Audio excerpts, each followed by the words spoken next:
La petite histoire de Cricri et les angles droits. Cricri est un garçon arrivé en 6e en classe Ulysse TSL. Une Ulysse, c'est une unité localisée d'inclusion scolaire, qu'on appelait avant UPI. Ce sont des classes, des petits groupes d'élèves qui sont souvent étiquetés avec un trouble sévère, et dans ce cas un trouble 10 sévère. Et il est arrivé avec 1 an de retard, une situation familiale extrême et un cœur en or. Incapable de trouver ses mots en état d'émotion intense, totalement bloqué dès qu'un terme technique se place dans son apprentissage, c'est un jeune ado attachant et d'une intelligence émotionnelle et relationnelle extraordinaire. Je développe ça dans un autre article. Programme de maths de 6e donc, et révision sur les notions d'angle droit et de perpendiculaire. Et Cricri, bloqué. Rien, nada. Cuit chez cuit. On aurait dit que son cerveau s'était totalement débranché. Bien sûr, le contrôle approche. Le stress monte. La capacité d'apprentissage n'arrive pas à se débloquer.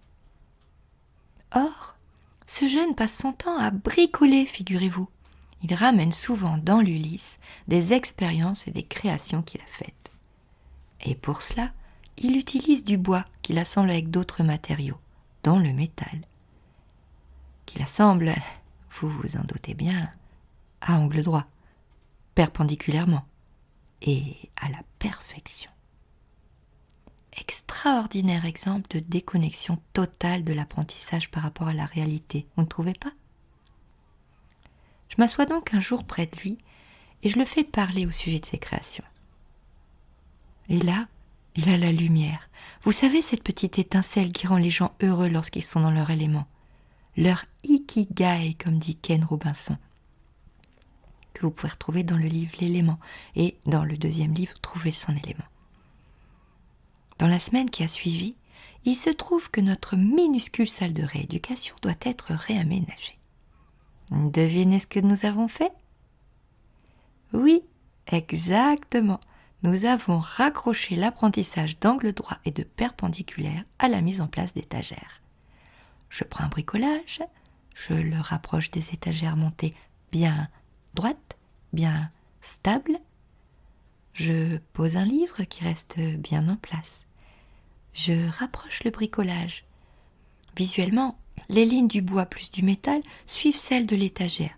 Il n'y a pas besoin de mots en fait. Sensoriellement, le jeune ressent les similitudes. Alors, je continue. Je pose une figurine en Lego qui tient debout. Je pose un verre plein d'eau qui ne se déverse pas. Je pose une bille qui reste sur l'étagère. Et je pose une équerre et un exercice de livre de maths découpé pile sur une figure qui montre un angle droit et le mot perpendiculaire. Cricri me regarde, d'abord fermé puis intrigué, car il a l'habitude de mes bizarreries. C'est le silence de la démonstration. Si vous voulez plus d'infos, vous pouvez regarder l'article qui s'intitule « La présentation dans la pédagogie Montessori ». C'est donc le silence de la démonstration qui crée l'impact de la compréhension, au sens latin profond de prendre avec. Cricri regarde la bille, il regarde son bricolage, il regarde l'équerre, il regarde l'exercice de maths, et il me sourit. Et moi, j'en pleurerai, car ce jour-là, sur ce sujet au moins, notre Cricri national s'est réconcilié avec les maths. Exactement comme Clément qui a monté les rabats du meuble bar de la cuisine. Pas d'angle droit, et les verres remplis d'eau ne tiendront pas l'heure du goûter avec tous les copains. Vous aussi, vous avez une anecdote concrète d'un enfant qui s'est réconcilié avec les apprentissages ? Partagez dans les commentaires et envoyez-nous votre exemple, nous le diffuserons avec bonheur.